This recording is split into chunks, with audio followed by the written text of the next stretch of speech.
Hello guys, welcome to SR information. ఈ రోజు ఇవాళ వీడియోలో జపాన్ కేవలం 6 గంటల్లోనే ఒక రైల్వే స్టేషన్ అయితే కట్టేసింది.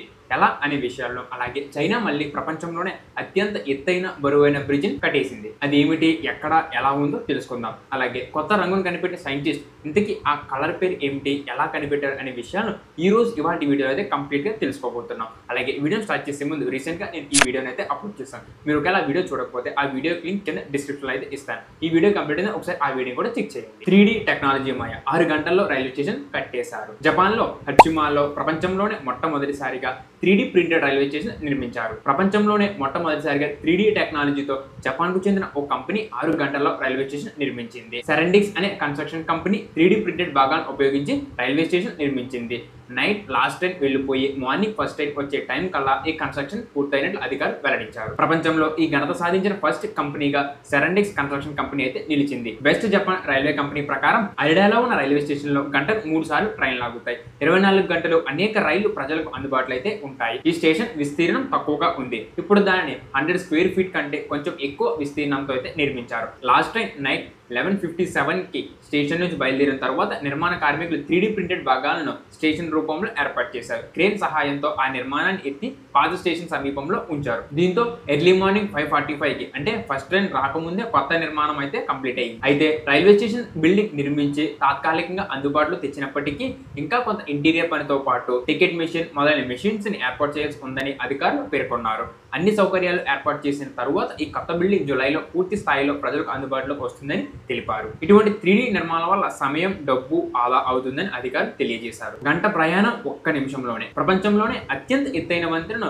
చైనా నిర్మించింది. దీంతో గంట పట్టే ప్రయాణం 1 నిమిషంలో అయితే పూర్తి కానుంది. గాజు వంతెనలు భారీ నిర్మాణంతో ప్రపంచం దృష్టిని ఆకర్షించే చైనా మరోసారి ఇంజనీరింగ్ అద్భుతం అయితే చేసింది. ఓ భారీ లోయపై 2 మైళ్ళ పొడవుతో వంతెన నిర్మించింది. ఈఫిల్ టవర్ కంటే ఎత్తులో ఉండే ఈ కట్టడం ప్రపంచంలోనే అత్యంత ఎత్తైన బ్రిడ్జ్ గా నిలవనుంది. గుయి ప్రాంతంలోని బీపన్ నదిపై 2050 అడుగుల ఎత్తులో హువాజియాంగ్ గ్రాండ్ కెన్యాన్ బ్రిడ్జ్ ని నిర్మించారు. 2022లో దీన్ని స్టార్ట్ చేయగా కేవలం 3 సంవత్సరాల్లోనే దీన్ని పూర్తి చేశారు. ఈ ప్రాజెక్టు కోసం $280 మిలియన్ అయితే ఖర్చు చేశారు. ఇది ఇండియన్ కరెన్సీలో చూసుకుంటే దాదాపు 2400 కోట్లు ఖర్చు పెట్టారు.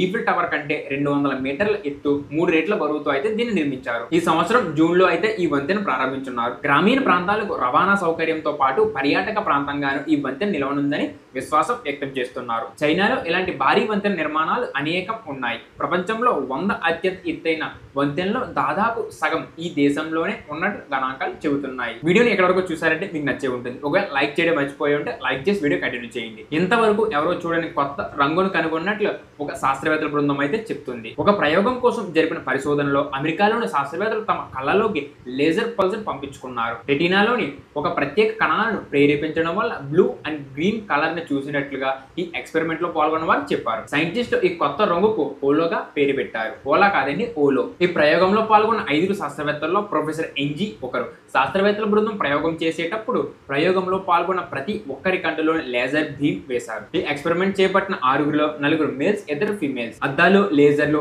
ఆప్టికల్ డివైజులతో ఉన్న ఓజెట్ అనే డివైజంలోకి పార్టిసిపేట్ చూశారు. రెటీనాలో కోన్ కణాలు ఉంటాయి. ఇది రంగులు గుర్తిస్తుంటాయి. 3 రకాల కోన్ కణాలు ఉంటాయి. అవి SLM అనే 3 రకాల కోన్ కణాలు. ఇవి నీలం, ఎరుపు, ఆకుపచ్చ కాంతి గుర్తించడంలో సహాయపడతాయి. ఏదైనా కాంతి M కోన్ సెల్ ప్రేరేపిస్తే దాని పక్కనే ఉన్న LS కోన్ కణాలను కూడా ప్రేరేపించాలి. ఎందుకంటే M పనితీరు SL వరకు వ్యాప్తి చెంది ఉంటుంది. సాధారణంగా రంగుల సంకేతాలు మెదడుకు పంపే M కోన్ కణాలు మాత్రమే ఈ లేజర్ ద్వారా ప్రేరేపించబడింది. ఇది నార్మల్ గా అయితే కంటి చూపులు జరగదు. అంటే ప్రత్యేక ప్రేరణ సహాయం లేకుండా వాస్తవ ప్రపంచంలో ఒక వ్యక్తి తన కంటి చూపుతో ఓలో రంగును చూడలేరు. ఓలో రంగును గుర్తించడానికి ఆ కలర్ నిజమా కాదనే విషయాన్ని కూడా తెలుసుకోవడానికి ప్రతి పార్టిసిపెంట్ కి కలర్ డయల్ సర్దుతూ వచ్చారు. కలర్ డయల్ అంటే ఇది ఒక డివైస్ లేదా టూల్ అనమాట. దీని ద్వారా మనం ఆ కలర్ ని సరిగ్గా ఐడెంటిఫై చేయగలమా లేదా అనే దాన్ని మనం తెలుసుకోవచ్చు అనమాట. దీన్ని ఉపయోగించి తనకు కనబడే రంగు ఏ దిశలో ఉన్నదో గుర్తించి నిదానంగా తిప్పుతూ ఆ డయల్ ని నిదానంగా తిప్పుతూ అతను చూసిన రంగుకు దగ్గరకు వచ్చే వరకు అయితే రంగును చూపించగలడు. ఈ ప్రయోగంలో ఓలో రంగు నిజంగా కొత్తదేనా లేదా అదర్ కలర్స్ ఏమైనా మిక్స్ అయ్యాయా అనే విషయంలో ఖచ్చితం తీసుకురావడానికి ఈ కలర్ డైల్ అయితే ఉపయోగిస్తారు. ఎంపిక చేసుకున్న కోన్ కణాలను ప్రేరేపించడంలో ఈ పరిశోధన ఒక సాంకేతిక విజయం అయినప్పటికీ కొత్త రంగు కనుగొనడంపై మరింత చర్చకు దారితీసిందని యూనివర్సిటీ ఆఫ్ లండన్లోని city saint George vision scientist professor John Barber అన్నారు. పోలో రంగును సాంకేతికంగా చూడడం క్లిష్టమైనప్పటికీ రంగుల మధ్య తేడాను గుర్తించలేక ఇబ్బంది పడుతున్న వారికి ఇది ఎలా సహాయపడుతుందో గుర్తించేందుకు తమ శాస్త్రవేత్తల బృందం పనిచేస్తుందని ప్రొఫెసర్ ఎంజీ తెలిపారు. సో ఇది గైస్ మరి ఇవాళ వీడియో. ఈ వీడియో అనిపించిన కామెంట్స్ లో తెలియజేయండి. నచ్చితే గట్టిగా లైక్ చేయండి. కొత్తగా మన ఛానల్ వాచ్ చేస్తుంటే please do subscribe. Okay guys, thank you for watching. See you for next video.